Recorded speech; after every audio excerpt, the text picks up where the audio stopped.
علی بھائی، اگلا سوال ہے، میں نے زندگی میں ہونے والے کئی ایک واقعات اور تجربات کے بعد یہ نتیجہ نکالا ہے کہ عموماً زندگی میں ہونے والی خرابیوں کی اصل وجہ شادی شدہ زندگی والا حصہ ہے۔ اگر کوئی انسان فتنوں سے جان چھڑانے کی خاطر پوری زندگی بغیر شادی کے ہی گزار دے تو کیا گناہ گار تو نہیں ہوگا؟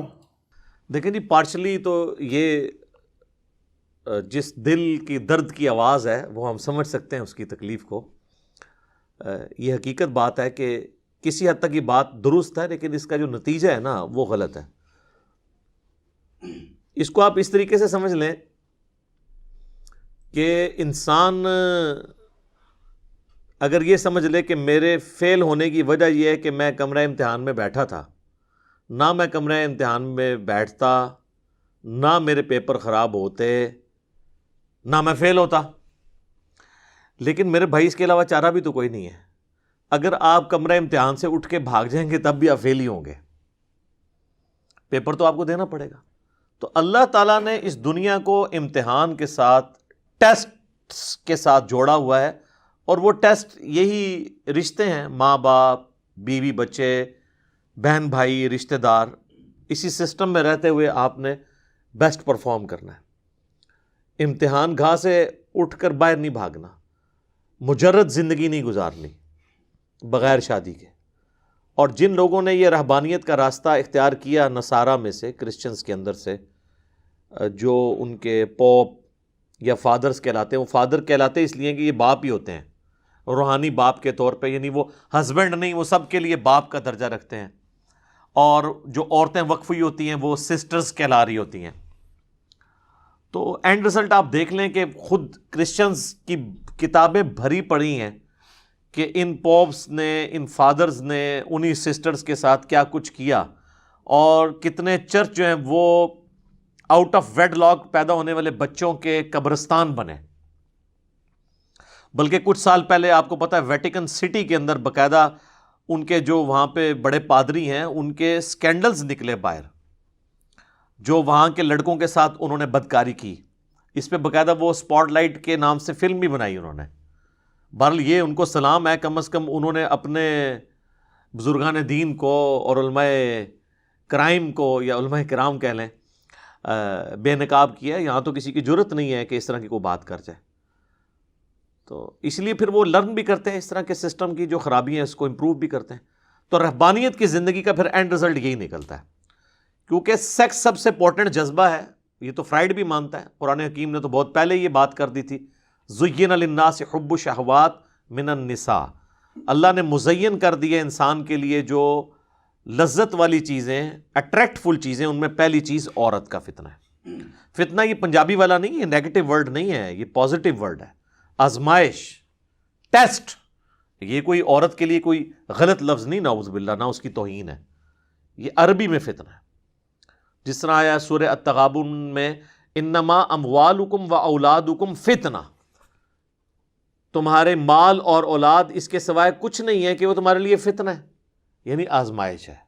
یہ نہیں ہے کہ اولاد کو مار دینا ہے اور مال ضائع کر دینا ہے، بلکہ یہ آزمائش کا ذریعہ ہے۔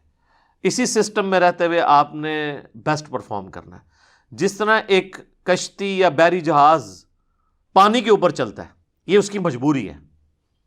اب آپ یہ کہیں کہ جی پانی میں گیا تو وہ ڈوب بھی سکتا ہے لہذا چلاتے ہی نہیں ہے، تو آپ منزل پہ تو نہیں پہنچیں گے۔ اسی پانی پہ چل کے آپ نے منزل تک پہنچنا ہے، لیکن اس پانی کو آپ نے جہاز کے اندر نہیں داخل کرنا، ورنہ تو پھر بیٹھ جائے گا جہاز۔ بس اتنا ہی رکھنا ہے جتنا آپ اس سے نفع اٹھا سکیں۔ آپ اگر اس کو اپنے سر کے اوپر سوار کر لیں گے اور ایک لمٹ کو کراس کر دیں گے، پھر وہی چیزیں آپ کے لیے مصیبت کا باعث بن جائیں گی۔ تو یہ میاں بیوی کا جو رشتہ ہے، اولاد کا رشتہ ہے، ماں باپ کا رشتہ، یہ سب کے سب اللہ نے ٹیسٹ رکھے ہوئے ہیں۔ آپ اس سے ہٹ کے زندگی نہیں گزار سکتے۔ اسی لیے پیغمبروں کی زندگی کو ہمارے لیے رول ماڈل قرار دیا ہے اللہ تعالیٰ نے۔ لَقَدْ كَانَ لَكُمْ فِي رَسُولِ اللَّهِ أُسْوَةٌ حَسَنَةٌ، بے شک رسول اللہ کی زندگی میں تمہارے لیے بہترین نمونہ ہے۔ ویسے یہ آیت تو اسپیسیفکلی جہاد کے حوالے سے آئی تھی، غزوہ خندق کے موقع پر، لیکن یہ جنرل بھی ہے۔ قُلْ إِن كُنتُمْ تُحِبُّونَ اللَّهَ فَاتَّبِعُونِي يُحْبِبْكُمُ اللَّهُ، اے نبی فرماؤ ان سے کہ اگر تم اللہ سے محبت کا دعویٰ رکھتے ہو تو پھر میری اتباع کرو، پھر اللہ بھی تم سے محبت کرے گا۔ مَن يُطِعِ الرَّسُولَ فَقَدْ أَطَاعَ اللَّهَ، جس نے رسول اللہ کی اطاعت کی گویا اس نے اللہ کی اطاعت کی۔ تو رسول تو شادیاں کرتے ہیں، رسولوں کے بچے بھی ہوتے ہیں، اگرچہ کافر اسی چیز کو قرآن پاک میں ٹونٹ بھی کرتے ہیں، یہ کیسا رسول ہے، اس کی بیویاں ہیں، بازاروں میں چلتا ہے، کھاتا پیتا ہے۔ تو اللہ تعالیٰ نے کہا کہ زمین پہ اگر فرشتے آباد ہوتے تو فرشتوں میں سے رسول آتا۔ سورہ بنی اسرائیل میں آیا، سورۃ الفرقان میں تو کئی ایک یعنی وہ القابات کافر مسلمانوں کو تنگ کرنے کے لیے رسول اللہ کے اوپر پھپتیاں کستے تھے، نعوذ باللہ۔ تو اللہ نے نقل کی ہے کہ بھئی یار یہ اس طرح کی بات تو نہ کرو، یعنی اگر رسول اللہ شادی نہ کرتے تو انہوں نے کہنا تھا اس کو ہم کیسے آئیڈیل مانیں کہ جس کی بیوی نہیں ہے، تو اس کو کیا پتا کہ عورت سے کیا انسان کو تکلیف پہنچتی ہے۔ اب تو سر سورۃ الاحزاب گواہ ہے کہ رسول اللہ کو بھی تکلیفیں پہنچی ہیں اپنی بیویوں سے، تو آپ امت کے لیے رول ماڈل ہیں۔ آپ کی بیٹیوں کو طلاق ہوئی، آپ کی بیٹیاں آپ کی زندگی میں فوت ہوئیں، یہ ساری تکلیف سے آپ کو گزرنا پڑا، تو یہ آپ کا ٹیسٹ ہے۔ اسلام میں بیسک اکائی جو ہے نا جی خاندان کی، وہ میاں بیوی کا رشتہ ہے۔ ماں باپ بہن بھائی یہ سب بعد کے ہیں، اس لیے دیکھیں پورے قرآن کا تانا بانا جو ہے نا وہ آئلی زندگی میں میاں بیوی کے ریلیشن شپ کے گرد گھومتا ہے۔ احادیث میں بھی آپ دیکھیں میاں بیوی کا ریلیشن شپ اور اس سے ریلیٹڈ سارے معاملات، کیونکہ وہ بیسک یونٹ ہے، اور ظاہر ہے وہ تو ڈیپینڈنٹ ہے شادی کے اوپر۔ آپ کوئی شخص کہتا ہے میں نے شادی ہی نہیں کرنی ہے، یہ تو اسی طریقے سے ہے کہ میں نے تجربات سے یہ رزلٹ نکالا ہے کہ روڈ پہ ایکسیڈنٹ اس لیے ہوتا ہے کہ لوگ گاڑی لے کے روڈ پہ آتے ہیں، تو میں تو اب روڈ پہ سفر بھی نہیں کروں گا۔ یہ تو سر پھر دنیا میں تو اس چیز کا کوئی اینڈ ہی نہیں ہوگا، یہ آپ کا ٹیسٹ ہے، اس کی وجہ سے آپ نے اس چیز سے پیچھے نہیں ہٹنا۔ اور اللہ تعالیٰ تو اس کو فخریہ طور پہ قرآن میں بیان کرتا ہے، سورہ النساء جس کا نام ہی ہے عورتیں، اس کی پہلی آیت کیا ہے؟ یا ایھا الناس اتقوا ربکم الذی خلقکم من نفس واحدہ، اے لوگو اس رب کا تقوی اختیار کرو جس نے تمہیں ایک جان سے پیدا کیا، وخلق منہا زوجہا، اور اسی جان سے اس کا جوڑا بنایا، یعنی سیدنا آدم علیہ السلام کی پسلی سے اماں حوا کو پیدا کیا، وبث منہما رجالا کثیرا ونساء، اور پھر ان میاں بیوی کے ذریعے اللہ نے کثیر تعداد میں مرد و عورت زمین کے اوپر پھیلا دیے۔ واتقوا اللہ الذی تساءلون بہ والارحام، اور تقوی اختیار کرو اس اللہ کا کہ جس کے ذریعے تم ایک دوسرے سے سوال کرتے ہو، جب بالکل معاملہ پھنس جائے تو پھر کہتے ہو اللہ کے لیے معاف کر دو۔ والارحام، اور رحمی جو رشتے ہیں ان کا بھی خیال رکھو۔ ان اللہ کان علیکم رقیبا، بے شک اللہ تعالیٰ دیکھ رہا ہے جو کچھ تم کر رہے ہو، تم پر گواہ ہے، دیکھنے والا ہے۔ تو یہ جو اللہ تبارک و تعالیٰ نے میاں بیوی کا ریلیشن شپ رکھا ہے اور ایک خاندانی نظام کا ہمیں پابند کیا ہے، یہ ہماری آزمائش ہے، ہم اس سے جان نہیں چھڑا سکتے۔ اور اگر کوئی اس سے جان چھڑائے گا تو وہ پیغمبر کا راستہ چھوڑ دے گا، پیغمبر کا راستہ چھوڑ دے گا تو پھر وہ اس طریقے پہ نہیں مرے گا جو اللہ کی ریکوائرمنٹ ہے اپنے بندے سے۔ ہاں اگر کسی کی کوئی جینون مجبوری ہے، کوئی شخص ٹرانسجینڈرز میں سے ہے یا وہ سیکچولی ڈسیبل ہے، تو ظاہر ہے وہ تو شادی نہیں کرے گا، لیکن جس کے اندر استطاعت موجود ہے اور وہ فیملی کو سپورٹ بھی کر سکتا ہے، صرف سیکچول استطاعت نہیں، فائنینشیل استطاعت بھی ہو، کیونکہ بخاری اور مسلم دونوں میں حدیث ہے، اے نوجوانوں کے گروہ، تم میں سے جس کے پاس استطاعت ہو وہ نکاح کرے، کیونکہ نکاح کرنا نگاہوں کو نیچا رکھنے کا ذریعہ ہے اور تمہاری عفت اور عصمت کی حفاظت کا ذریعہ ہے، اور جو نکاح کی استطاعت نہیں رکھتا وہ روزے رکھ کے اپنی شہوت کو کنٹرول کرے۔ تو اس کا مطلب شہوت اس میں موجود ہے، وہ کون سی استطاعت ہے؟ جو نہ ہو تو نکاح نہیں کرنا، فائنینشیل استطاعت ہے، وہ تو انڈرسٹوڈ ہے، کیونکہ اگلے الفاظ کیا ہیں کہ وہ شہوت کو ٹھنڈا کرے روزے رکھ کے۔ تو اب اس کے پاس کون سی استطاعت نہیں تھی؟ وہ یہی استطاعت نہیں تھی کہ فائنینشیل سپورٹ نہیں کر سکتا۔ باقی وہ ایک جعلی روایت ہے، غریب آدمی آیا حضور نے کہا شادی کر، اور غریب ہو گیا، دوسری کر، تیسری کر، چوتھی کر، پھر امیر ہو گیا۔ سر اس طرح آج تک نہ کوئی امیر ہوا ہے نہ ہوگا، اللہ یہ ہے کہ کسی امیر عورت کے ساتھ کسی کی شادی ہو جائے تو اس کی کوئی لاٹری نکل آئے، ادروائز اس سے بندہ غریب تر کیا ہوتا ہے، بندہ رہ جاتا ہے بالکل۔ بخاری مسلم میں حدیث ہے، نبی علیہ السلام فرمایا کہ عورت سے 4 وجوہات کی بنا پہ نکاح کیا جاتا ہے، اس کے حسب و نسب کی وجہ سے، یعنی اس کا جو اعلیٰ خاندان ہے، اور اس کی خوبصورتی کی وجہ سے، اس کی مال و دولت کی وجہ سے، اور اس کی دینداری کی وجہ سے. پھر حضور نے فرمایا اللہ کے بندوں دینداری کو دیکھا کرو، پہلے نمبر پہ دینداری دیکھو. اچھا یہ جو لوگ ذلیل ہو رہے ہوتے ہیں نا، جو یہ اس طرح کے تجربے نکال رہے ہوتے ہیں، انہوں نے جو اپنی زندگی میں پرائورٹی سیٹ کی ہوئی ہوتی ہے نا، ان کو وہی کچھ ملتا ہے. اگر کسی نے پرائورٹی سیٹ کی تھی نا مال و دولت اور خوبصورتی، دینداری کو اس نے پسے پش ڈالا تھا، تو سر پھر وہی اس کو ملے گا. اور جس نے دینداری کو پریفر کیا تھا نا، آپ دیکھیں کتنی پرہیزگار عورتیں ہیں، ان کے رشتے صرف اس لیے ریجیکٹ ہو جاتے ہیں کہ یہ پردہ کرتی ہیں، یہ آرتھوڈاکس ہیں.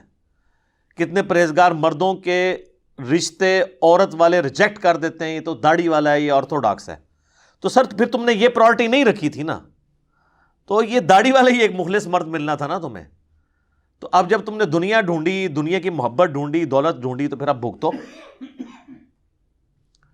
یہ دونوں چیزیں پیرلل میں نہیں چل سکتی کبھی بھی، یہ ذہن میں رکھیے گا. وہ میں اگلے دن ایک کسی بڑے بندے کا قول پڑھ رہا تھا کہ مرد بھی بڑے عجیب ہیں کہ وہ اپنی بیویوں میں طوائفوں جیسی جو کوالٹیز ہیں وہ تلاش کرتے ہیں، اور طوائفوں کے اندر شریف عورتوں والی کوالٹیز تلاش کرتے ہیں. تو نہ طوائفوں کے اندر شریف عورتوں والی کوالٹیز ہو سکتی ہیں الا ماشاء اللہ، اور نہ خاندانی عورتوں کے اندر طوائفوں والی، اور جو فلمی ایکٹرز کی جو ادائیں آپ کو ڈراموں میں دکھاتے ہیں، وہ شریف عورتوں کی تو ادائیں وہ نہیں ہو سکتی ہیں. اور بدماش سے بدماش شخص کی بھی یہ خواہش ہے، آپ جو پورا دن جو ہے وہ اسلامی بہنوں کی خدمت کے لیے چوک میں کھڑا ہوتا ہے یا کالجز اور یونیورسٹیز کے گیٹس کے اوپر، اگر آپ اس سے پوچھیں نا تمہاری بیوی کیسے ہونی چاہیے، تو وہ کہے گا جی با پردہ ہونی چاہیے جی. تو تم جو خود حرکتیں کر رہے ہو، تو کیا تم ڈیزرو کرتے ہو کہ تمہیں اس کے طرح کی عورت ملے؟ تو جو جس کی پرائورٹی ہوتی ہے وہ اس کو مل جاتی ہے، یہ ذہن میں رکھیے گا. ہاں ایکسیپشنز آر آلویز دیئر، وہ تو قرآن میں بھی آیا ہے. حضرت لوط کی اور حضرت نوح کی بیویاں وہ کافرہ نکل آئی تھی، بد کردار نہیں تھی، کافرہ تھی. تو یہ ان کے ساتھ بہت بڑا مس ہیپ اس حوالے سے دنیاوی طور پہ ہوا ہے، یہ ہو سکتا ہے. لیکن اوور آل وہی ہے جو اللہ تعالیٰ فرمایا نا کہ پاکیزہ مردوں کے لیے پاکیزہ عورتیں ہیں اور بدکار مردوں کے لیے بدکار عورتیں ہیں. یہ جنرل رول یہی ہے. تو جو آپ خواہش کرتے ہیں وہ آپ کو مل جاتا ہے. باقی اگر آپ یہ کہیں کہ اس کا اینڈ رزلٹ آپ نے یہ نکالنا ہے کہ مجرد زندگی گزارنی ہے، یہ تو اللہ تعالیٰ کو مطلوب نہیں ہے. یہ تو اسی طریقے سے آپ امتحان گاہ سے اٹھ کے بھاگ جائیں. ہمارے پنجاب کے کلچر میں تو مشہور ہے جس کی شادی نہ ہو اس کا جنازہ ہی جائز نہیں ہے. ہاں لیکن آج تک اللہ کے فضل سے ہم نے اپنے بزرگان دین اور علماء کرام سے کبھی یہ نہیں سنا کہ جو نماز نہ پڑھے اس کا جنازہ نہیں ہے. نماز تو اسلام کی بنیاد تھی. شادی کرنا اسلام کے فرائض میں شامل نہیں ہے، سنتوں میں ہے. نماز تو فرض ہے. صحیح مسلم میں انٹرنیشنل نمبر کے مطابق 246 نمبر حدیث ہے کتاب الایمان چیپٹر میں کہ بندے کے شرک اور ایمان، کفر اور اسلام کے درمیان لکیر نماز ہے. اور اس سے بھی بڑھ کر سورہ الروم کی آیت ہے، منیبین الیہ، اللہ کی طرف رجوع لاؤ، وَأَقِیمُوا الصَّلَاةَ، اور نماز کو قائم رکھنا، وَلَا تَكُونُوا مِنَ الْمُشْرِکِینَ، اور مشرکین میں شامل نہ ہونا. بے نمازی پاکستان کے شناختی کارڈ میں مسلمان ہے، اللہ کے ہاں وہ عملاً تو کافر ہے. عقیدے میں ہم اس کے اوپر کفر کا فتویٰ نہیں لگاتے، عملاً تو وہ کافر ہے نماز چھوڑ کے. لیکن کبھی نہیں آپ سنیں گے کہ جو نماز چھوڑتا ہو اس کا جنازہ نہ پڑھے. جو نبی علیہ السلام کی سنت واجبہ دائمہ متواتر مسلسل یعنی داڑھی یہ نہ رکھے تو اس کا جنازہ نہیں جائز، یہ کبھی نہیں آپ سنیں گے.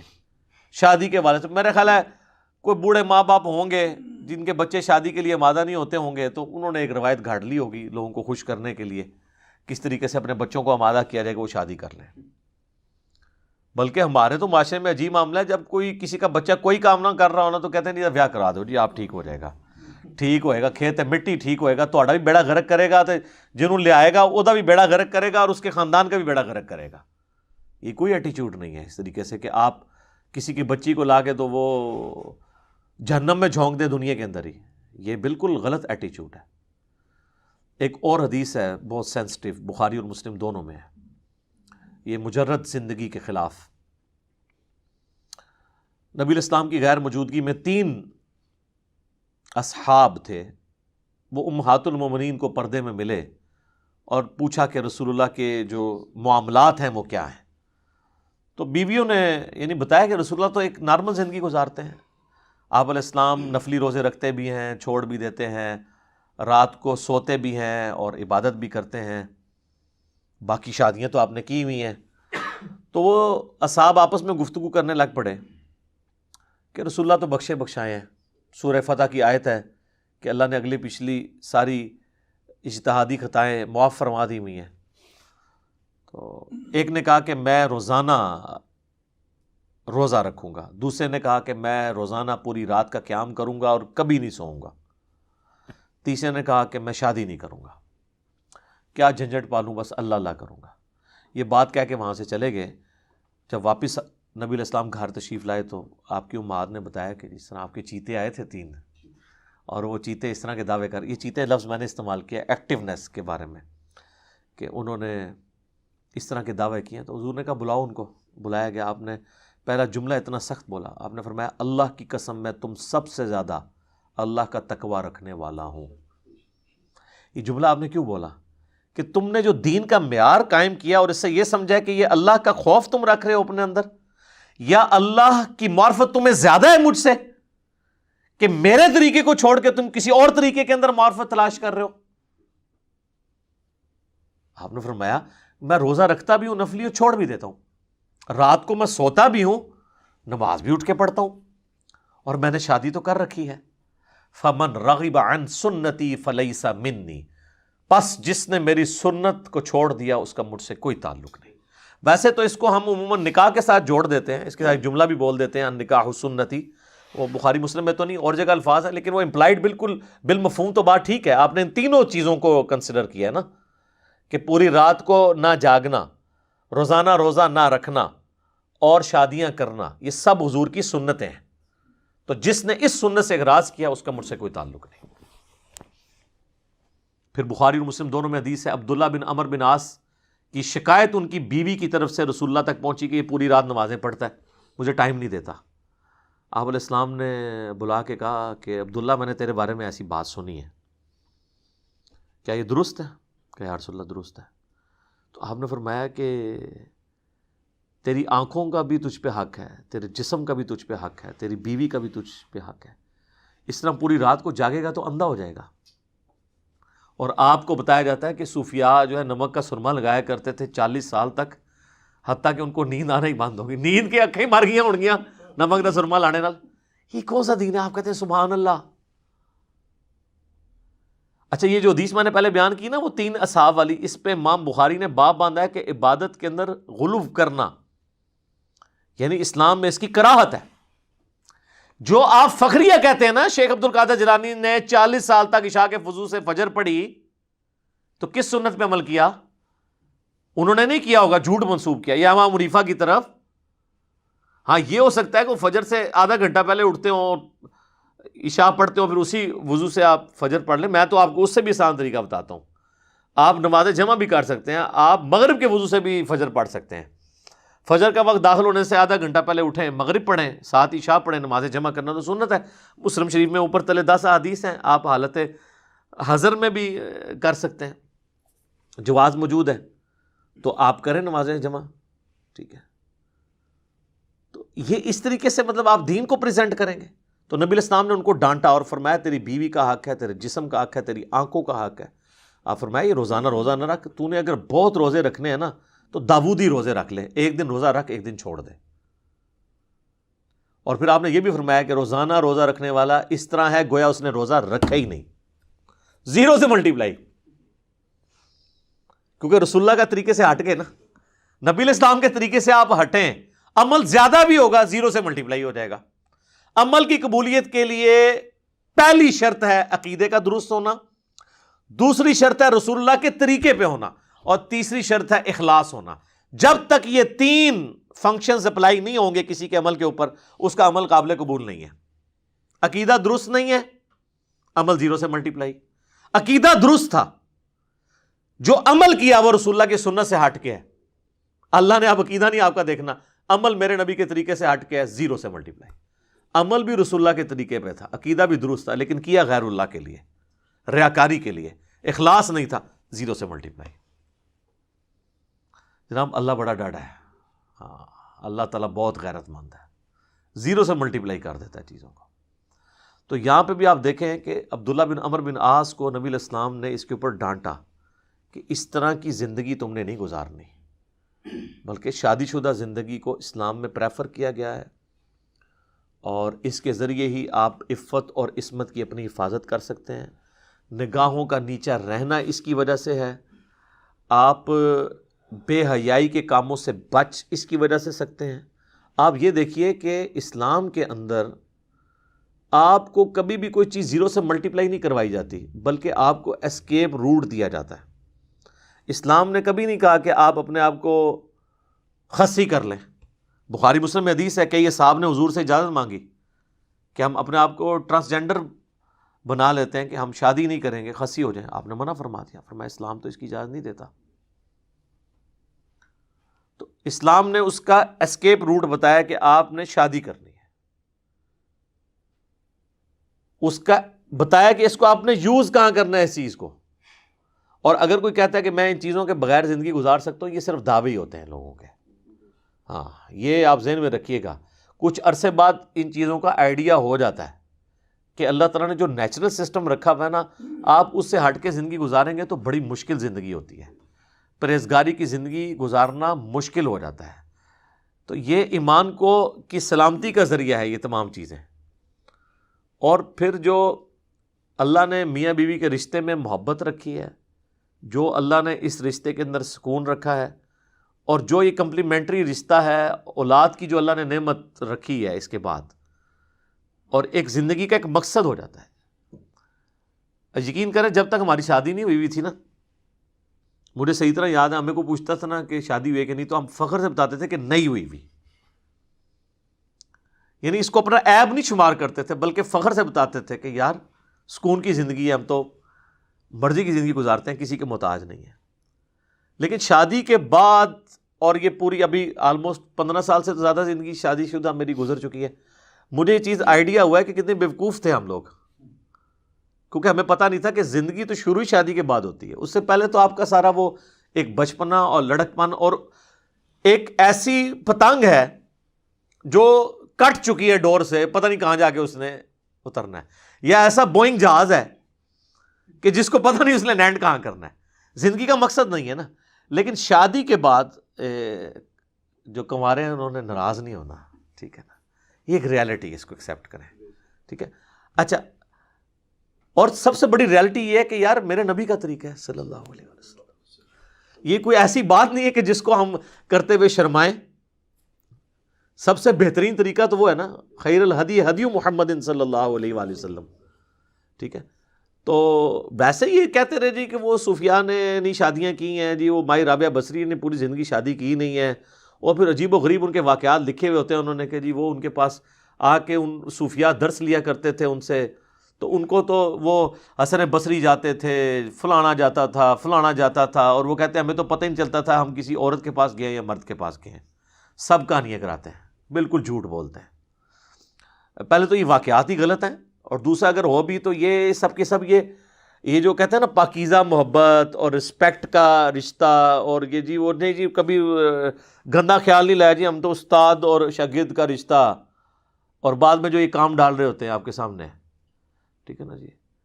تو یہ صرف بات کرنے والی ہے, پریکٹیکلی مشکل ہے. تو اللہ تعالیٰ نے اس زندگی کے اندر ایک لذت رکھی ہے, اس زندگی کا ایک مقصد رکھا ہے, اور وہ مقصد اسی وقت اچیو ہوگا جب آپ ایک شادی شدہ زندگی گزاریں گے. اس کے بغیر تو سر زندگی بہت لمبی ہے, کٹ ہی نہیں سکتی. اور اللہ نے دنیا میں یہ سلسلہ رکھا ہی اس لیے ہے, ورنہ تو آپ جیسے سمجھدار لوگ اگر دنیا میں پیدا ہوئے ہوتے تو آج دنیا کی آبادی 7-8 ارب تو نہ ہوتی, کب سے دنیا ختم ہو گئی ہوتی. اور جو اللہ تعالیٰ کہتا ہے کہ ہم نے مرد و عورت کے ذریعے ایک سلسلہ زمین میں پھیلایا ہے, تو یہ تو اللہ تعالیٰ نہ پھیلاتا. اس لیے اللہ تعالیٰ نے ان چیزوں کو کس طریقے سے آپس میں کو ریلیٹ کیا ہوا ہے, اور کس طریقے سے یہ سارے معاملات کمبائنڈ ہو کے ایک مشترکہ کاز کو کمپلیٹ کرتے ہیں. اور جہاں پہ خاندانی نظام ٹوٹ چکا ہے, آپ ذرا یورپ اور امریکہ میں دیکھیں, وہاں پہ تو لوگ مرد مخلص بیویوں کے لیے ترستے ہیں, جو کوئی بیچ میں شریف ہوتے ہیں، شریف عورتیں مخلص خامدوں کے لیے ترستے ہیں. ہمارے سب کانٹیننٹ میں تو اللہ کا شکر ہے، ایک تو ہماری ریلیجن کی برکت سے، دوسرا ہمارے کلچر کی برکت سے یہاں پہ تو ایک میاں بیوی کا رشتہ واقعی ایک رشتہ ہے، ایک ریسپیکٹیبل رشتہ ہے، اور وقت کے ساتھ ساتھ ایک مضبوط رشتے کے طور پر جو ہے وہ ایوالو ہوتا رہتا ہے، ایک مضبوط بانڈ بنتا ہے. اور اتنا مضبوط بانڈ اور کسی رشتے میں پاسبل ہی نہیں ہے. اس لیے اسلام جب بھی ایڈریس کرتا ہے تو میاں بیوی کا ریلیشن شپ، آپ دیکھیں نکاح طلاق کے مسائل قرآن میں پوری جو آئلی زندگی ڈسکس ہوئی ہے، حتیٰ کہ رسول اللہ کی بیویاں ڈسکس ہوئی ہیں. پورے قرآن میں مجھے دکھائیں نبی الاسلام کے ماں باپ ڈسکس ہوئے ہوں، آپ کے رشتے میں بہن بھائی ڈسکس ہوئے ہوں، کزنز، پورا آپ کی بیویوں کا ڈسکشن ہوئی ہے، آپ کے گھر، آپ کی فیملی. ٹھیک ہے، تو یہ اسلام نے خاندانی سسٹم دیا ہے، اور اسی کے اندر اسلام بلیو کرتا ہے. اگر کوئی اس سے ہٹ کے زندگی گزارتا ہے تو اس کی زندگی جو ہے نا، وہ ہم یہ نہیں کہتے کہ وہ کفر کی موت مر گیا، لیکن ایک بہت بڑے دین کے حصے سے محروم رہا، اور جس کی وہ کمزوریاں پھر دنیا کے اندر فیل کرے گا. اور وہ ظاہر ہے کہ جب تک کوئی شخص منصف مزاج نہ ہو اور اس چیز کو ایکسپوز نہ کرے تو آپ کو پتہ نہیں چل سکتا. ورنہ کہنے کو تو لوگ کہتے رہتے ہیں کہ جی خیر ہے، لیکن پھر بعد میں جو کچھ ان کے ساتھ ہو رہی ہوتی ہے نا، تو پھر وہ بھگتتے ہیں. اور میں یہاں پہ ایک چیز بھی ایڈریس کر دوں ان لوگوں کے لیے جو ینگ ایج میں عورتیں بیوہ ہو جاتی ہیں یا مرد ان کی بیویاں مر جاتی ہیں، تو وہ اپنے بچوں کی خاطر بعض کا دوسری شادی نہیں کرتے. معاشرہ بھی ان کو برا کہہ رہا ہوتا ہے. تو یہ بالکل غلط ایٹیچیوڈ ہے. یہ تو اولاد کی ذمہ داری ہے کہ وہ خود ایمفسائز کر کے ماں باپ کی شادی کروائے. اور یہ یہاں پہ عیب سمجھا جاتا ہے. عرب ملکوں میں آپ دیکھیں 60 سال کی عورت بھی اگر بیوہ ہوئی ہے نا، تو جیسے عدت پوری کرتی ہے اس کے رشتے آنا شروع ہو جاتے ہیں. یہاں تو آپ سوچ بھی نہیں سکتے، کوئی رشتہ لے کے آ جائے تو آپ تو سر پاڑ دیں. اور بچے شادی شدہ ہوتے ہیں، بال بچوں والے ہوتے ہیں، وہ خود اپنی ماؤں کے یا اپنے باپ کی شادیاں کروا رہے ہوتے ہیں. باپ کی شادی تو یا پھر بھی کوئی امیجن کر سکتا ہے، ماں کی شادی کو سوچ سکتا ہے کروائے، لیکن عرب میں یہ چیز نارمل ہے، کیونکہ وہاں پہ اس چیز کو عیب نہیں سمجھا جاتا. ہمارے یہاں پہ ریلیجن کے ساتھ ساتھ کئی ایک کلچرل چیزیں عجیب و غریب قسم کی داخل ہو گئی ہیں، اور جس کی وجہ سے بڑی مصیبت کھڑی ہو جاتی ہے ایسے لوگوں کے لیے. تو مجھے بتائیں، ہندوؤں میں جو یہ رسم تھی کہ اگر کسی کا خاوند مر جاتا تھا تو ستی کی رسم تھی، عورت کو بھی اس کے ساتھ ہی اس کی چتا جلا دی جاتی تھی. تو کسی طرح کا کام تو آپ بھی کر رہے ہیں کہ جب ایک جوان عورت بیوہ ہو جاتی ہے تو اس کے ساتھ شادی کرنے کے لیے کوئی تیار نہیں ہوتا، یا اس کی شادی کروانے کے لیے نہیں کوئی تیار ہوتا، تو ایک طرح کی تو آپ نے بھی اس کی چتا کو آگ لگائی دی ہے. پوری زندگی کے لیے اس کا آپ نے ایک مشکل میں ڈال دیا. کسی حد تک تو یہ بھی ہو رہا ہوتا ہے نا. تو یہ ایک اس چیز کا تلخ پہلو ہے، اس لیے میں نے چاہا کہ اس کو بھی یہاں پہ ایڈریس کر دوں. باقی یہ ہے کہ جی جن کی شادیاں نہیں ہوئی ہیں، اللہ تعالیٰ جلدی جلدی شادیاں کروائے جی ان کی. اور جو شادیوں کی آزمائش سے گزر رہے ہیں تو اللہ تعالیٰ ان کو اس آزمائش میں کامیاب کرے. یہ تو اللہ نے آزمائش کا ذریعہ رکھا ہے. ٹھیک ہو گیا جی.